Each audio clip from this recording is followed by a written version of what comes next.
नमस्कार, एक बार फिर से आपका स्वागत है एक नए वीडियो में। आज के इस वीडियो में हम लोग हल करेंगे नायर के द्वारा कंडक्ट असिस्टेंट मटेरियल मैनेजर, जिसको शॉर्ट में एएमएम के नाम से जानते हैं, और ये स्टोर डिपार्टमेंट के अंतर्गत आते हैं।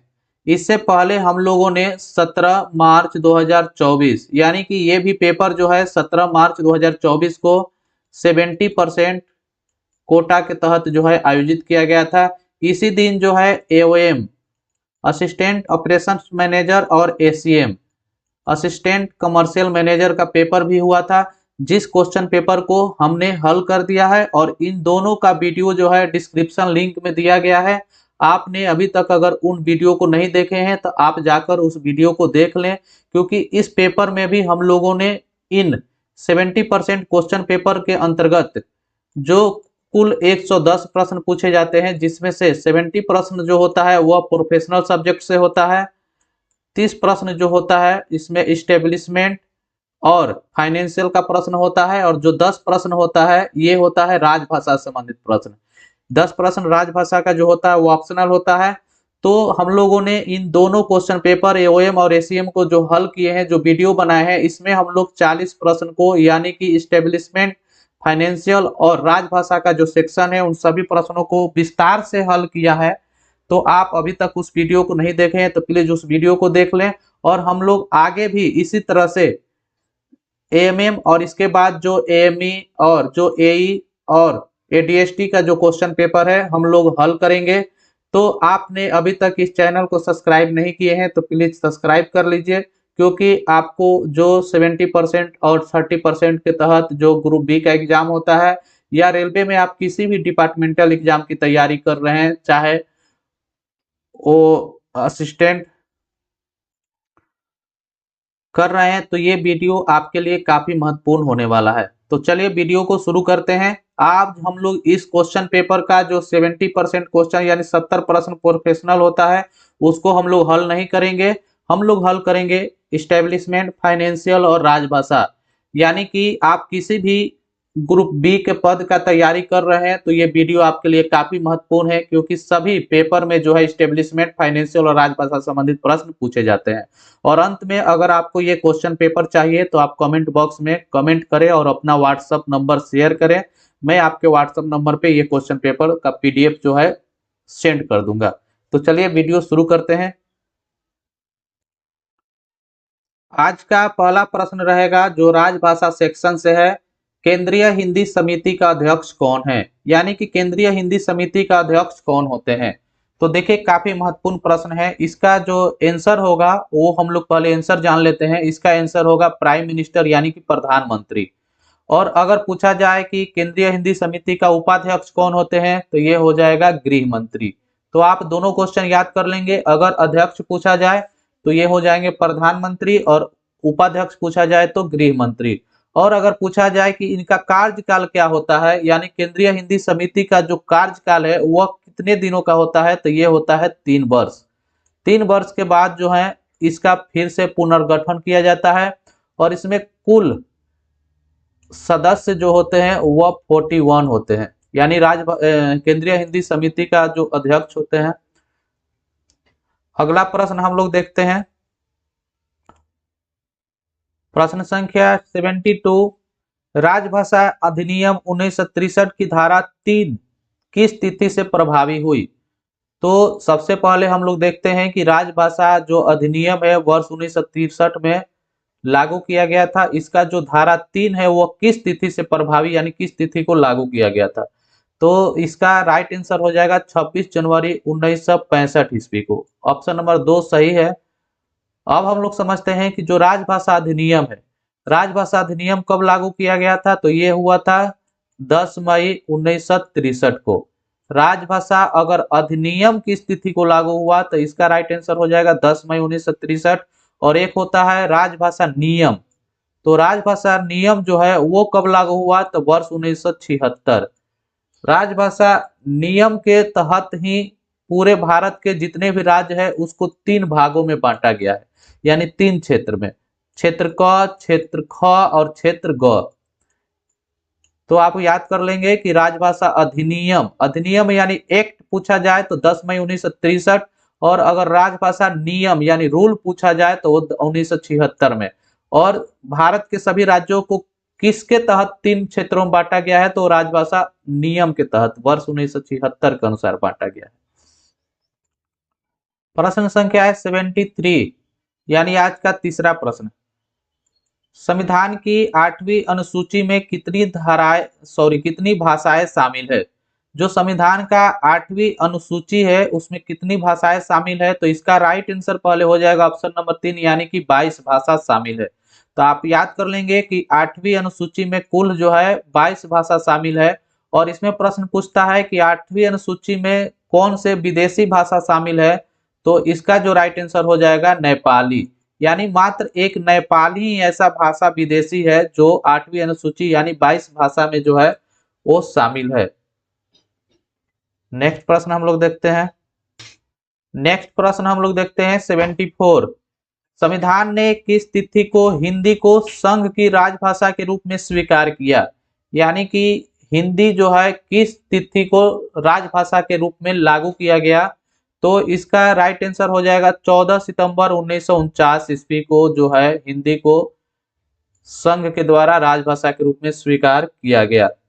इसमें जो है हिंदी दिवस, अगर हिंदी दिवस पूछा जाए तो इसका राइट आंसर होता है 14 सितंबर, यानी कि जिस दिन को हिंदी को स्वीकार किया गया उसी दिन को 14 सितंबर के दिन को हिंदी दिवस के रूप में मनाया जाता है। और अगर पूछा जाए कि विश्व हिंदी दिवस, तो विश्व हिंदी दिवस जो है वह 10 जनवरी को मनाया जाता है। तो दोनों क्वेश्चन याद करेंगे कि हिंदी दिवस कब मनाया जाता है, तो 14 सितंबर को, क्योंकि 14 सितंबर 1949 को ही संघ के द्वारा हिंदी को राजभाषा के रूप में स्वीकार किया गया था, और 10 जनवरी को विश्व हिंदी दिवस मनाया जाता है। नेक्स्ट प्रश्न देखते हैं। प्रश्न संख्या 75, यानी आज का 5वां प्रश्न। संसद की राजभाषा समिति में राज्यसभा के कितने सदस्य होते हैं? तो सबसे पहले हम लोग आज इसका आंसर जानते हैं कि जो संसद की राजभाषा समिति है उसमें राज्यसभा के कुल जो सदस्य होते हैं उनकी संख्या 10 रहती है। और इस तरह से अगर पूछा जाए कि संसद की राजभाषा समिति में कुल सदस्यों की संख्या कितनी होती है, तो इसका राइट आंसर हो जाएगा 30, जिसमें से 10 जो है राज्यसभा के सदस्य होते हैं और जो 20 होते हैं वो लोकसभा के सदस्य होते हैं। इस तरह से कुल सदस्यों की संख्या जो है 30 होता है। तो आप 3 प्रश्न याद कर सकते हैं। अगर संसद की राजभाषा समिति में कुल सदस्य पूछा जाए तो 30 हो जाएगा, अगर राज्यसभा के सदस्य की संख्या पूछा जाए तो 10 होगा, और अगर लोकसभा के सदस्यों की संख्या पूछा जाए तो वो 20 हो जाएगा। नेक्स्ट प्रश्न देखते हैं। प्रश्न संख्या 76, रेलवे तकनीकी विषयों पर हिंदी में मौलिक पुस्तक लिखने के लिए दिए जाने वाले पुरस्कार का नाम क्या है?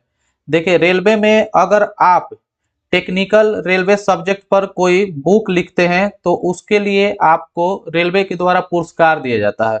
तो कौन सा पुरस्कार दिया जाता है, तो इसका राइट आंसर पहले हम लोग समझ लेते हैं। ये पुरस्कार जो होता है लाल बहादुर शास्त्री तकनीकी मौलिक लेखन पुरस्कार दिया जाता है तकनीकी विषयों पर लिखने के लिए। और इस तरह से भी प्रश्न बनता है कि रेलवे में अगर आप काव्य या गजल पर पुस्तक लिखते हैं तो उसके लिए आपको जो पुरस्कार मिलेगा वो मैथिली शरण गुप्त पुरस्कार दिया जाता है। और अगर आप हिंदी में कथा, कहानी, उपन्यास, नाटक, इन 4 विषयों पर अगर कोई किताब लिखते हैं तो उसके लिए आपको प्रेमचंद्र पुरस्कार दिया जाएगा। तो 3 प्रश्न बनता है कि अगर कथा, कहानी, उपन्यास, नाटक पर लिखने के लिए कौन पुरस्कार दिया जाता है, तो प्रेमचंद्र पुरस्कार। काव्य या गजल पे पुस्तक लिखने के लिए कौन पुरस्कार दिया जाता है, तो मैथिली शरण गुप्त पुरस्कार। और रेलवे में तकनीकी विषयों पर कोई पुस्तक लिखने के लिए पुरस्कार जो दिया जाएगा वो हो जाएगा लाल बहादुर शास्त्री पुरस्कार। और इसमें प्रत्येक साल जो है 3 प्रतिभागियों को चुना जाता है, यानी कि फर्स्ट, सेकंड और थर्ड। और इसमें जो पुरस्कार की राशि होती है, प्रथम लाने वाले को 20,000 रुपये, द्वितीय लाने वाले को 10,000 रुपये, और थर्ड लाने वाले को 7,000 रुपये का नगद पुरस्कार और प्रशस्ति पत्र दिया जाता है। तो देखिए 3 प्रश्न बनता है, याद कर लेंगे कि इन तीनों पुरस्कार के रूप में तीनों का एक ही मूल्य है। यानी अगर आप लाल बहादुर शास्त्री में प्रथम लाते हैं तो आपको 20,000 रुपया, दूसरा रैंक लाते हैं तो 10,000 रुपया, तीसरा रैंक लाते हैं तो 7,000 रुपया, चाहे वो मैथिली शरण गुप्त पुरस्कार हो, चाहे वो प्रेमचंद्र पुरस्कार हो। प्रश्न संख्या है 77। केंद्रीय सरकार के कर्मचारी के लिए निर्धारित सबसे प्रारंभिक हिंदी पाठ्यक्रम कौन सा है? तो देखिए केंद्र सरकार के कर्मचारियों के लिए जो है 4 तरह का हिंदी पाठ्यक्रम निर्धारित है। तो इसमें पूछा जाता है कि सबसे पहला यानी प्रथम कौन है? तो इसका राइट आंसर पहले हो जाएगा प्रबोध। अगर दूसरा पूछा जाए तो ये हो जाएगा आपको प्रवीण। अगर तीसरा पूछा जाए तो प्राज्ञ, और चौथा पूछा जाए तो ये हो जाएगा पारंगत। ये चौथा हो जाएगा, ये तीसरा हो जाएगा, ये पहला हो जाएगा और ये दूसरा हो जाएगा। तो अगर पूछा जाए कि केंद्रीय सरकार के कर्मचारियों के लिए हिंदी पाठ्यक्रम कुल कितना निर्धारित है तो 4। उसमें प्रथम कौन है तो प्रबोध, द्वितीय कौन है तो वो हो जाएगा प्रवीण, तीसरा कौन है तो प्राग, और अंतिम कौन है या चौथा कौन है तो पारंगत। नेक्स्ट प्रश्न देखते हैं। प्रश्न संख्या 78 है, संविधान का कौन सा अनुच्छेद भारतीय संघ की आधिकारिक भाषा का प्रावधान करता है? संविधान का कौन सा अनुच्छेद जो है, तो इसका जो राइट आंसर हो जाएगा वो हो जाएगा 343। अब मैं बताता हूं कि जो संविधान का अनुच्छेद है जो राजभाषा संबंधित है वो है 343 से लेके 351 तक। 343 जो है वो आधिकारिक भाषा के रूप में करता है, और इस तरह से पूछा जाता है कि राजभाषा के कितने अनुच्छेद हैं जो राजभाषा संबंधित है, तो कुल 9 अनुच्छेद, यानी 343 से लेकर 351 तक को काउंट करेंगे तो 9 अनुच्छेद होते हैं। और ये संविधान के किस भाग में आता है तो भाग 17 में। प्रश्न पूछा जाता है कि संविधान का कौन सा भाग जो है राजभाषा संबंधित है तो भाग 17, और भाग 17 में कुल कितने अनुच्छेद हैं तो कुल 9 अनुच्छेद हैं। कौन कौन सा अनुच्छेद है तो 343 से लेकर 351 तक अनुच्छेद हैं। नेक्स्ट प्रश्न देखते हैं हम लोग। प्रश्न क्या 79 है, भारत संघ के राजकीय प्रयोजनों में अंक के किस रूप का प्रयोग किया जाना चाहिए? तो जो भारत संघ के राजकीय प्रयोजन है यानी कि सरकारी काम काज में किस अंकों का जो रूप होता है, किस रूप का यूज करना चाहिए, तो ये इसका राइट आंसर पहले हम लोग समझते हैं। ये होता है इंटरनेशनल फॉर्म ऑफ इंडियन नंबरल्स, यानी भारतीय अंकों का अंतरराष्ट्रीय रूप। अब अंतरराष्ट्रीय रूप कौन होता है तो 1 2 3, ये जो हम लोग डिजिट लिखते हैं ये किस रूप में लिखते हैं तो ये हम लोग लिखते हैं अंतरराष्ट्रीय रूप में, यानी भारतीय अंकों का अंतरराष्ट्रीय रूप। और अब हिंदी रूप अगर पूछा जाए तो कौन है तो ये होता है हिंदी रूप। इस तरह से जो हम लोग लिखते हैं ये हिंदी रूप होता है। तो हम लोग अंतरराष्ट्रीय अंकों का यूज करते हैं। नेक्स्ट प्रश्न हम लोग देखते हैं। नेक्स्ट प्रश्न देखते हैं, प्रश्न संख्या 80, नगर राजभाषा क्रियान्वयन समिति की बैठक आयोजित करने की अवधि क्या है? इसका सबसे पहले हम लोग आंसर समझते हैं। जो नगर राजभाषा क्रियान्वयन समिति का बैठक होता है वह 6 महीने में एक बार होता है, यानी कि पूरे साल में 2 बार होता है। तो आप याद कर लेंगे कि जो नगर राजभाषा क्रियान्वयन समिति के बैठक के बारे में पूछा जाए तो 6 महीने में होता है, जो साल में 2 बार कंडक्ट किया जाता है। वहीं अगर पूछा जाए कि मंडल स्तर पर राजभाषा समिति का बैठक कितने दिनों पर होता है तो 3 महीने में एक बार। अगर मंडल स्तर पे पूछा जाए यानी कि डीआरएम स्तर पर, और अगर जोन स्तर पर भी पूछा जाए तो वो भी 3 महीने में एक बार होता है। जोनल स्तर पे और डीआरएम स्तर पे पूछा जाए तो 3 माह में एक बार, यानी साल में कुल 4 बार होता है। लेकिन नगर राजभाषा क्रियान्वयन समिति का पूछा जाए तो ये 6 महीने में एक बार होता है। इस तरह से पूरे साल में 2 बार। तो आप कंफ्यूज मत होंगे, आप याद कर लीजिए कि नगर राजभाषा क्रियान्वयन समिति। अब मैं इसमें बता देता हूं कि नगर राजभाषा क्रियान्वयन समिति का जो समिति रहती है उसका अध्यक्ष कौन होता है, तो उस नगर में केंद्र सरकार के जितने भी कार्यालय हैं, उस कार्यालय में सबसे वरिष्ठ यानी कि सबसे सीनियर अधिकारी जो होंगे नगर राजभाषा कार्यान्वयन समिति के अध्यक्ष होंगे। और मंडल स्तर पर जो राजभाषा कार्यान्वयन समिति होता है उसका अध्यक्ष डीआरएम महोदय होते हैं, और जो जोनल स्तर पर राजभाषा कार्यान्वयन समिति होता है उसका अध्यक्ष जो है महाप्रबंधक महोदय होते हैं। नेक्स्ट प्रश्न। अब प्रश्न संख्या 1 से शुरू हो गया, यानी कि ये जो है इस्टेब्लिशमेंट और फाइनेंशियल का सेक्शन आ गया। 10 राजभाषा का संबंधित प्रश्न हम लोग हल कर लिए। तो प्रश्न संख्या हम लोग हल करेंगे 1। What is the full form of उम्मीद, यानी कि उम्मीद का फुल फॉर्म क्या होता है? तो उम्मीद का फुल फॉर्म होता है unique medical identity card. Unique medical identity card. तो इसका राइट आंसर 1 नंबर ऑप्शन सही है। ये कार्ड जो होता है ये रेलवे कर्मचारी उनके आश्रितों को जारी किया जाता है जो रेलवे अस्पताल में अपना इलाज करा सके। नेक्स्ट प्रश्न हम लोग देखते हैं। प्रश्न संख्या 2 है no disciplinary proceeding can be initiate against a retired railway servant for an offence that had taken place more than, खाली स्थान यहाँ है, before the issue of charge sheet, यानी कि आरोप पत्र जारी होने के इतने वर्षों से अधिक पहले घटित अपराध के लिए किसी सेवानिवृत्त रेल कर्मचारियों के खिलाफ कोई अनुशासनात्मक कार्रवाई शुरू नहीं की जा सकती है। प्रश्न है कि अगर कोई सेवानिवृत्त रेल कर्मचारी है और उससे अगर कोई गलती होती है तो उस गलती के कितने वर्षों के बाद उसको चार्जशीट जारी किया जा सकता है? तो सबसे पहले हम लोग समझते हैं कि इसका राइट आंसर जो होगा 4 वर्ष। सपोज कीजिए कि अभी 2025 चल रहा है और अगर कोई कर्मचारी 2019 में रिटायर कर गया, वर्ष 2019 में रिटायर किया और वह गलती किया होगा 2019 में ही, तो 2019 से 2025 में सपोज कीजिए कि वो रिटायर किया और 2019 में वह कोई गलती किया, तो 2019 से 25 तक जो है ये 6 साल हो जा रहा है। तो 6 साल हो गया यानी उसका गलती का 6 वर्ष हो गया, तो उसको उसके पक्ष में चार्जशीट जारी नहीं किया जा सकता है। एक बार और समझते एक ऑप्शन से, अगर कोई कर्मचारी से कोई गलती हुआ 2023 में और वह 25 में रिटायर कर गया,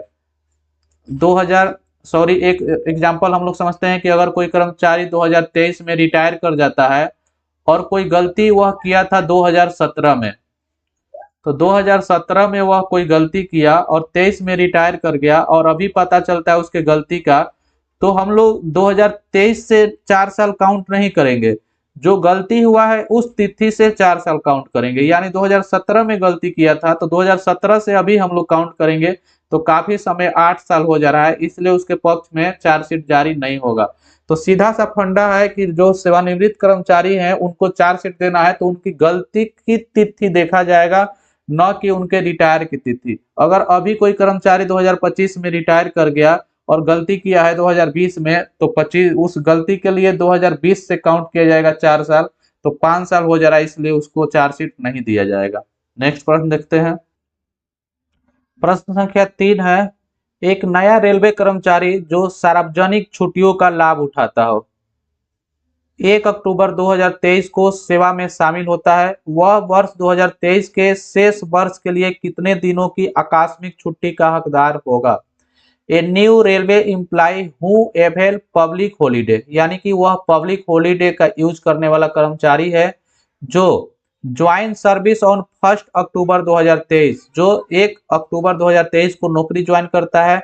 सी will be entitled to how many days of casual leave for remaining year of 2023, जो सार्वजनिक छुट्टी का लाभ उठाते हैं उनको पूरे सेवा काल में जो है पूरे कैलेंडर ईयर्स में जो है उनको 8 CL मिलता है।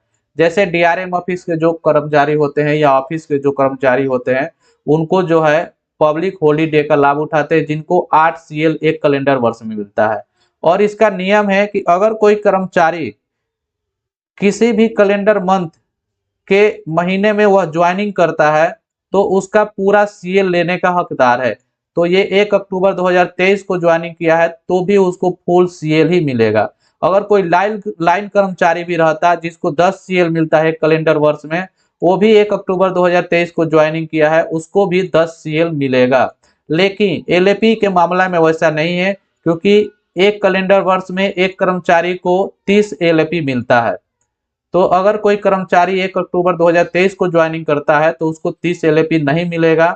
उसको जो है पर मंथ के हिसाब से, यानी 1 अक्टूबर 2023 1 अक्टूबर को कर लिया, यानी कि अक्टूबर में जो 31 डेज होता है पूरे दिन काम करेगा, इसलिए उस महीने का 2.5 एलएपी मिलेगा, फिर नवंबर का 2.5 एलएपी मिलेगा, फिर दिसंबर का 2.5 एलएपी मिलेगा। यानी कि अक्टूबर नवंबर दिसंबर 3 महीना पूरे काम करेगा, तो इस तरह से टोटल उसका एलएपी की जो संख्या होगा वो 7.5 यानी कि 7.5 एलएपी मिलेगा। लेकिन सीएल जो है, जितने सीएल अन्य कर्मचारी को मिला होगा उतना ही सीएल उस कर्मचारी को भी मिलेगा। नेक्स्ट प्रश्न देखते हैं हम लोग। क्वेश्चन संख्या 4 है, what is admissible joining time for railway servant under transfer provident distance of new station from old station is more than 100 kilometre but less than 1000 kilometre बस लेस देन 2000 किलोमीटर। यानी कि इसका जो प्रश्न है, स्थानांतरण के तहत रेलवे कर्मचारियों के लिए स्वीकार ज्वाइनिंग समय क्या मिलेगा अगर किसी कर्मचारी का स्थानांतरण 1000 किलोमीटर से अधिक और 2000 किलोमीटर से कम होता है। तो सबसे पहले हम लोग इसका आंसर देख लेते हैं। तो इसका जो आंसर होगा वो होगा 12 दिन। अब 12 दिन कैसे होगा, इस पे थोड़ा हम लोग ब्रीफ करते हैं। अगर आपका ट्रांसफर 1000 से लेके 1000 किलोमीटर तक होता है तो आपको 10 दिन का जो है ज्वाइनिंग टाइम मिलेगा। 1000 किलोमीटर से लेके आपका ट्रांसफर 2000 किलोमीटर तक होता है तो आपको 12 दिन का ज्वाइनिंग टाइम मिलेगा। और आपका ट्रांसफर 2000 किलोमीटर से अधिक होता है तो आपको 15 दिन का ज्वाइनिंग टाइम मिलेगा।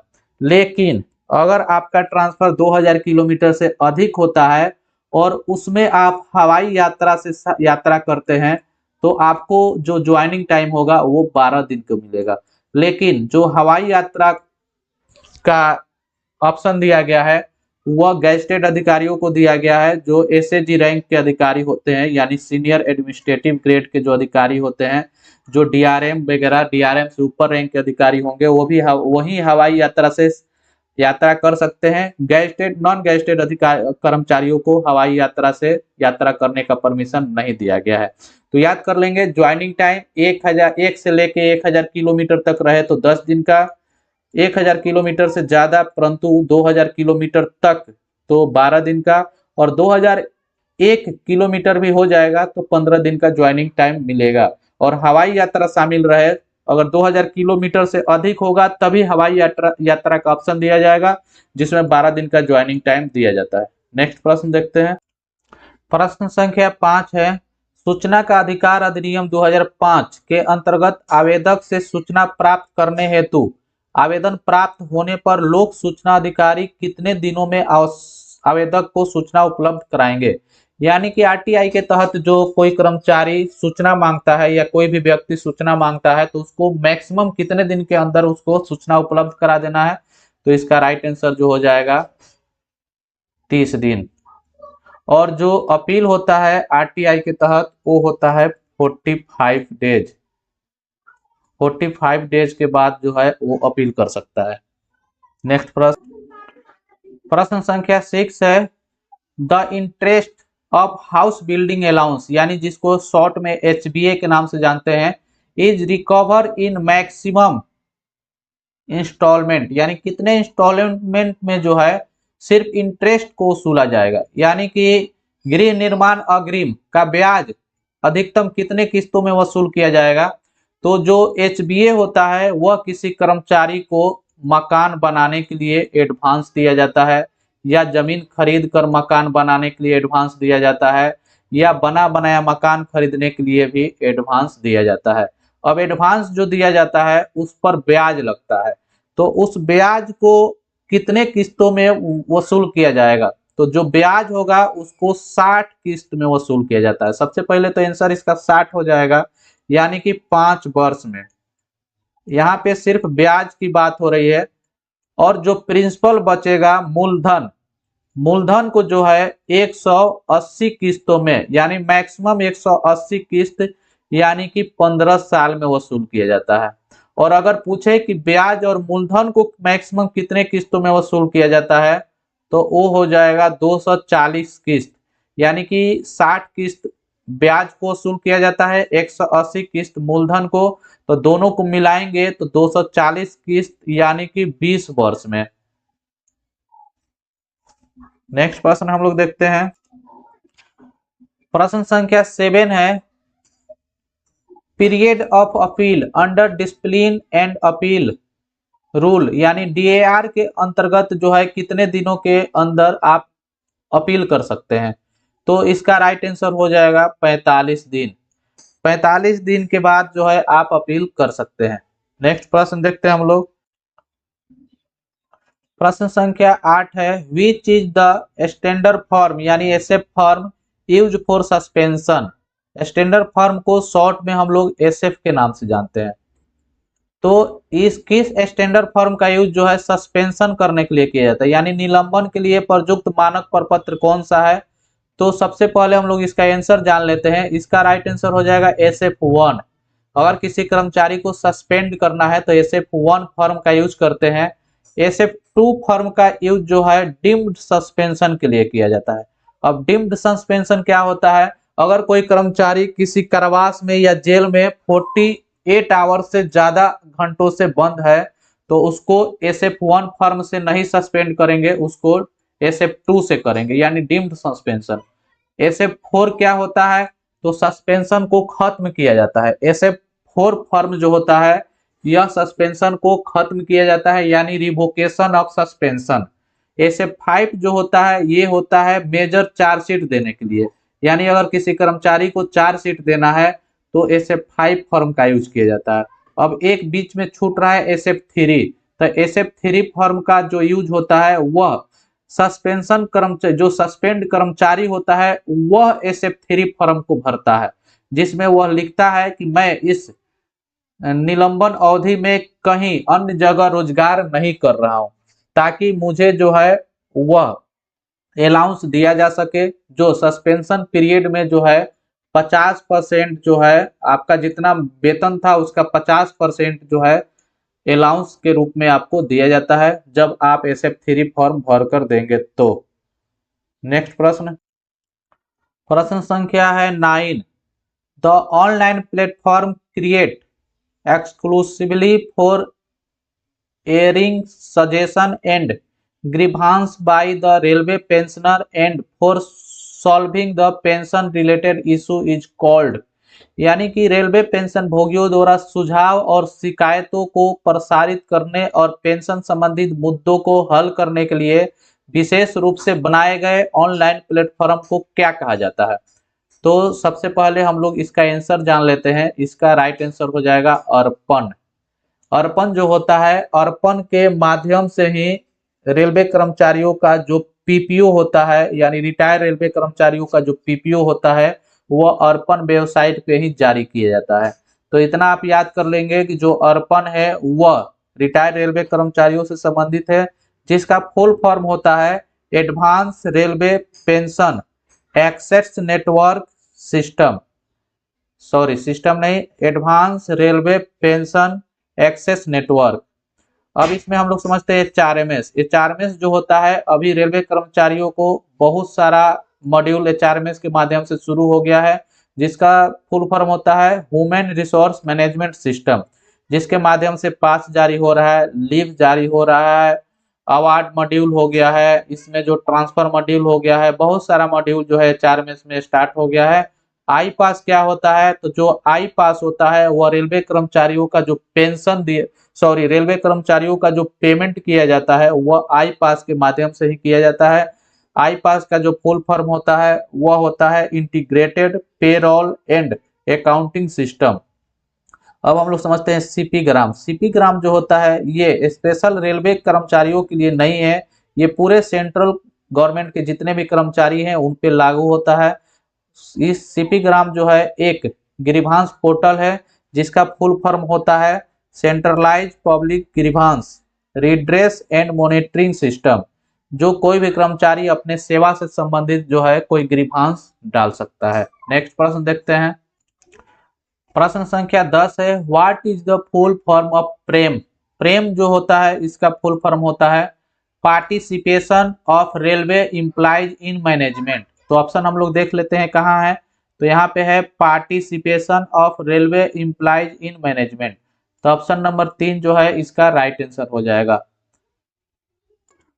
प्रश्न संख्या 11 है, which of the following is not a penalty as per railway servant discipline and appeal rule 1968।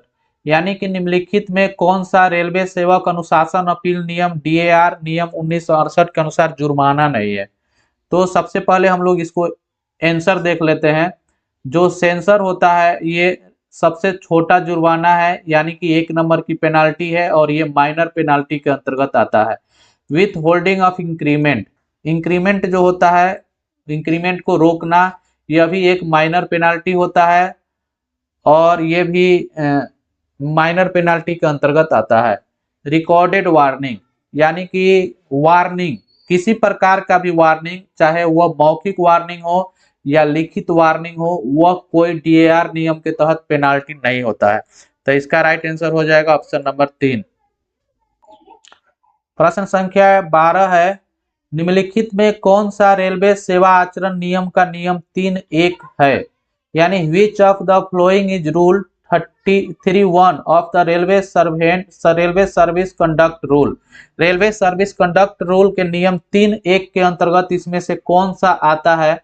तो देखिए इसमें रेलवे सर्विस कंडक्ट रूल 1 में बहुत सारा रूल है। जैसे मैं आपका PDF दिखा देता हूं, यहाँ पे आप देख सकते हैं कि जो रेलवे सर्विस कंडक्ट रूल का नियम 3 जो है, यहाँ पे आप नियम 3 के 1 सब रूल 1 में देखिए बहुत सारा नियम है। जैसे आप यहाँ पे देख सकते हैं कि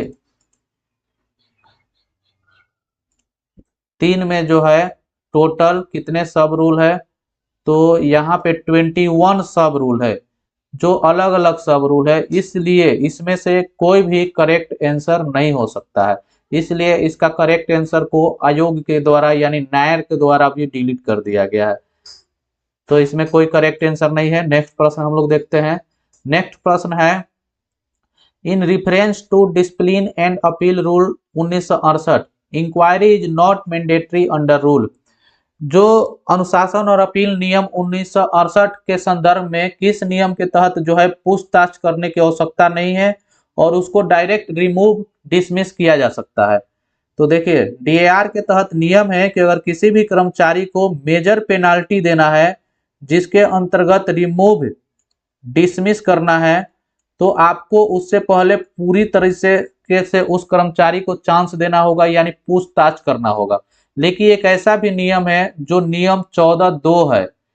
अगर 14(2) नियम के तहत अगर किसी कर्मचारी को रिमूव या डिसमिस करना है तो कोई इंक्वायरी पूछताछ करने की आवश्यकता नहीं है, क्योंकि अगर कोई कर्मचारी सपोज कीजिए कि क्रिमिनल हो गया है, तो क्रिमिनल या आतंकवादी हो गया है, तो उस आतंकवादी या क्रिमिनल टाइप के कर्मचारी से पूछताछ करना संभव नहीं है। तो नियम 14(2) के तहत वैसे कर्मचारियों को सजा दिया जाता है जिसमें पूछताछ करने की आवश्यकता नहीं है। और एक होता है 14(1). 14(1) जो होता है इसमें अगर किसी कर्मचारी को कोर्ट के द्वारा सजा दे दिया गया है, तो कोर्ट के द्वारा जब किसी कर्मचारी को सजा दे दिया गया है तो ऑलरेडी कोर्ट के द्वारा जो है पूरी तरीके से उस कर्मचारी से पूछताछ किया गया होगा, केस चला होगा, तब जाके उसको सजा दिया गया होगा। तो जब कोर्ट के द्वारा सजा दे दिया जाएगा तो वैसे कर्मचारियों को रूल 14(1) के तहत बिना पूछताछ किए हुए रिमूव या डिसमिस किया जा सकता है। और एक होता है 14(3). 14(3) के तहत जो होता है वैसे कर्मचारियों को किया जाता है जिसमें राष्ट्रपति को लगता है कि पूछताछ करना संभव नहीं है, तो वैसे कर्मचारियों को बिना पूछताछ किए डायरेक्ट रिमूव डिसमिस किया जा सकता है। तो 3 नियम है, 14 के 1, 14 के 2 और 14 के 3। 14 के 1 में जो होता है, कोर्ट के तहत अगर सजा दे दिया गया है तो उसमें नियम 14 के 1 लगता है। अगर अधिकारी यानी कि डिसिप्लिनरी अथॉरिटी को लगता है कि पूछताछ करना संभव नहीं है तो 14(2) के लगेगा, और अगर राष्ट्रपति को लगता है कि पूछताछ करना संभव नहीं है तो 14(3) के नियम लगेगा। नेक्स्ट प्रश्न देखते हैं। नेक्स्ट प्रश्न देखते हैं हम लोग। Period of suspension unless revise shall not be valid beyond. निलंबन की अवधि जब तक संशोधित न हो उसके बाद मान्य नहीं होगी। देखिए, जब भी किसी कर्मचारी को सस्पेंड किया जाता है तो उसको जो है रिव्यू किया जाता है। तो कितने दिनों के बाद रिव्यू किया जाता है? तो पहले इसका राइट आंसर हो जाएगा 90 यानी 90 दिन। 90 दिन के बाद अगर किसी कर्मचारी के सस्पेंशन पीरियड को रिव्यू नहीं करेंगे तो वह मान्य नहीं होगा। अब क्यों रिव्यू किया जाता है? क्योंकि जो उसको सस्पेंशन पीरियड के दौरान भत्ता मिल रहा है, जो उसके सैलरी का 50% मिलता है, तो उसको जो भत्ता मिल रहा है और सस्पेंशन पीरियड को आगे बढ़ाना है या नहीं, अगर 90 दिनों के बाद सस्पेंशन पीरियड को आगे बढ़ाया जाता है तो मैक्सिमम 180 दिनों के लिए ही बढ़ाया जाएगा, और कम से कम भी 180 दिनों के लिए बढ़ाया जाएगा। यानी कि 90 दिनों के बाद जो रिव्यू किया जाएगा और ऐसा लगता है कि रिव्यू में अवधि बढ़ाने की आवश्यकता है तो कम से कम 180 दिनों के लिए बढ़ाया जाएगा, और फिर 180 दिनों के बीच में रिव्यू किया जाएगा और लगता है कि बढ़ाना है तो फिर 180 दिन। अगर इस 90 दिन के बाद रिव्यू में कर्मचारी के गलती के कारण इतना दिन लग रहा है तो इसके 50% भत्ते को जो है घटा दिया जाएगा, यानी कम कर दिया जाएगा। तो 50 का 50% निकालेंगे 25 होगा, तो इसको अब जो भत्ता मिलेगा वह 25% मिलेगा। अगर कर्मचारी की गलती के कारण जो है अवधि बढ़ाया गया है, और अगर प्रशासन की गलती के कारण को अवधि बढ़ाया जाता है तो कर्मचारी का जो है भत्ते हैं उसमें 25% की वृद्धि कर दिया जाएगा, तो ये हो जाएगा 75%। नेक्स्ट प्रश्न देखते हैं हम लोग। प्रश्न संख्या 15। फॉर ग्रांटिंग स्टडी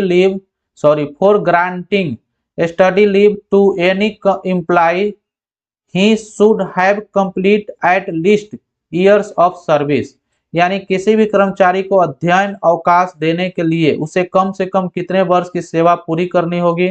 तो इसका राइट आंसर हो जाएगा 5 साल। यानी कि आपको रेल में जब 5 साल का सेवा पूरा हो जाएगा तभी आप स्टडी लीव के लिए हकदार होंगे। अब इसमें कुछ प्रश्न बनता है।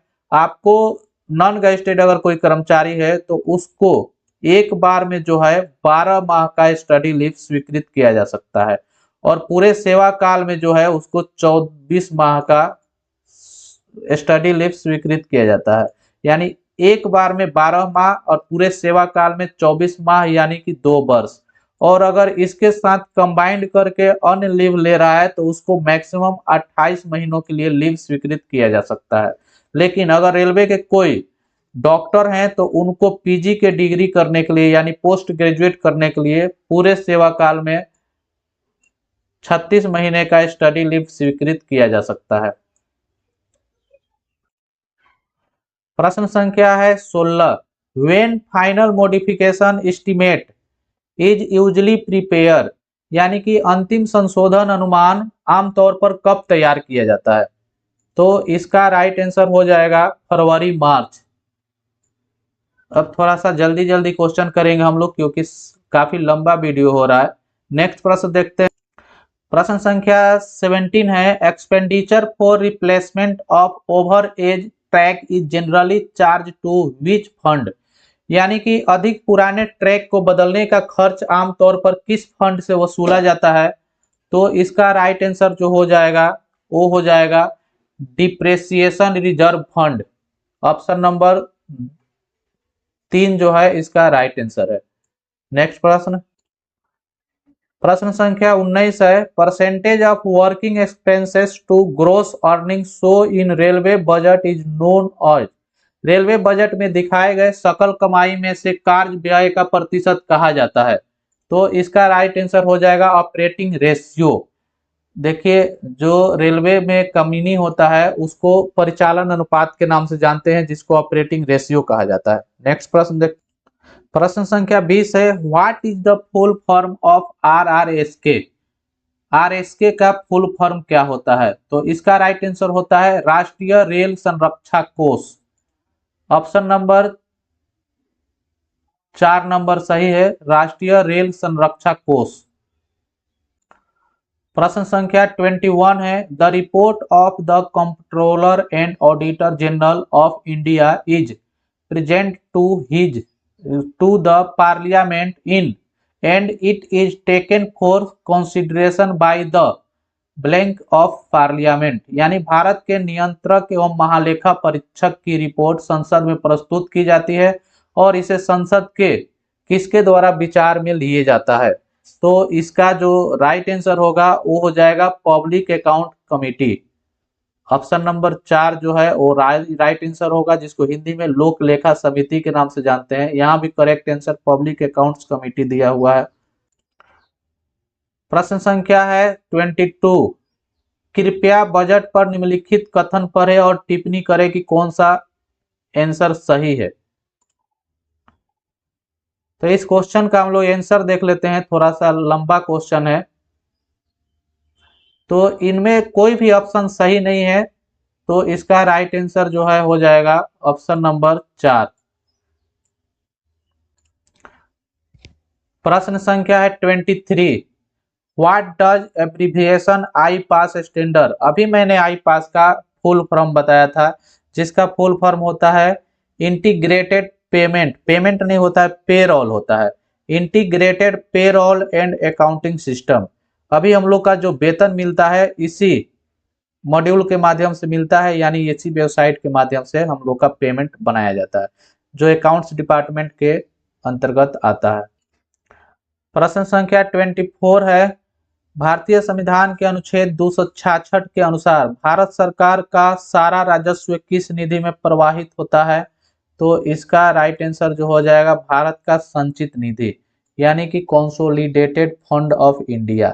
नेक्स्ट प्रश्न, फुल फॉर्म ऑफ सीएजी। तो इसका जो फुल फॉर्म होता है वह होता है controller and auditor general of India, Bharat के नियंत्रण एवं महालेखा परीक्षा। राइट आंसर हो जाएगा ऑप्शन नंबर 2। प्रश्न संख्या 26 है, रिप्लाई ऑफ ड्राफ्ट पारा must be sent under personal signature of. यानी ड्राफ्ट पैरा का जो जवाब होता है वह किसके व्यक्तिगत सिग्नेचर से जारी किया जाता है? तो काफी इंपॉर्टेंट प्रश्न है, लगभग एग्जाम में पूछे जाते हैं, तो आप याद कर लेंगे जीएम के जो है व्यक्तिगत हस्ताक्षर से ड्राफ्ट पारा का जवाब भेजा जाता है। प्रश्न संख्या 27 है, delay in reply to special letter issue by audit department may lead their conversion into. यानी लेखा परीक्षा विभाग द्वारा जारी विशेष पत्र का उत्तर देने में देरी से उनका रूपांतरण किस में हो जाता है? तो उसमें उसका जो रूपांतरण होता है वह ड्राफ्ट पारा में हो जाता है, ड्राफ्ट पारा में हो जाता है। और जब ड्राफ्ट पारा में रूपांतरण हो जाएगा तब किसके व्यक्तिगत सिग्नेचर से जाएगा? तो वो जाएगा जीएम महोदय के व्यक्तिगत सिग्नेचर से, इनसे नीचे के रैंक के किसी भी अधिकारी के व्यक्तिगत सिग्नेचर से नहीं जाएगा। प्रश्न संख्या 28 है, pink book for planned works is issue bye. नियोजित कार्यों के लिए पिंक बुक किसके द्वारा जारी किया जाता है? काफी महत्वपूर्ण प्रश्न है और याद कर लीजिए, पिंक बुक जो है हमेशा रेलवे बोर्ड के द्वारा ही जारी किया जाता है। प्रश्न संख्या 29 है, expenditure under staff welfare and amenities shall be charge to. यानी कि कर्मचारी कल्याण और सुविधा के तहत व्यय किस डिमांड नंबर से वसूला जाता है? तो इसका राइट आंसर हो जाएगा डिमांड नंबर 11। कोई भी कर्मचारी के कल्याण या सुविधा संबंधित होगा तो उसके लिए डिमांड नंबर 11 लागू होता है। और आज के लिए अंतिम प्रश्न जो है, और इस क्वेश्चन पेपर का भी अंतिम प्रश्न, which of the following can not be proposed in RSP program. निम्नलिखित में से क्या आरएसपी कार्यक्रम में प्रस्तावित नहीं किया जाता है? जो आरएसपी कार्यक्रम होता है उसमें क्या प्रस्तावित नहीं किया जाता है? तो देखिए, नए इलेक्ट्रिक लोको की आवश्यकता, इसको प्रसारित किया जाता है क्योंकि ये रेलवे से संबंधित है। नए कोचों की आवश्यकता, इसको भी प्रस्तावित किया जाता है क्योंकि ये भी रेलवे संबंधित है। EMU की आवश्यकता है, यानी जो मेमू ट्रेन चलती है उसकी भी आवश्यकता है, यानी तीनों ये रेल से संबंधित है। और सड़क वाहन की आवश्यकता है, इससे रेल को कोई मतलब नहीं है, इसलिए इसको प्रस्तावित नहीं किया जाता है। तो मैं आशा करता हूं कि ये प्रश्न आपको टोटल प्रश्न अच्छे लगे होंगे। इससे पहले हमने दो वीडियो बना लिए हैं इसी तरह से, एक एओएम का प्रश्न पत्र हल किए थे और एक एसीएम का प्रश्न पत्र। तो आप उन वीडियो को भी देख लें काफी, ताकि आपका जो इस्टेब्लिशमेंट सेक्शन है वो काफी मजबूत हो जाए और आप आगामी 4 मई 2025 को 70% कोटा के तहत जो एग्जाम होने वाला है उसमें आप अच्छा करके आए, मेरा साथ रहेगा आपको। तो मिलते हैं कैसे ही अगले वीडियो में, जब तक के लिए धन्यवाद।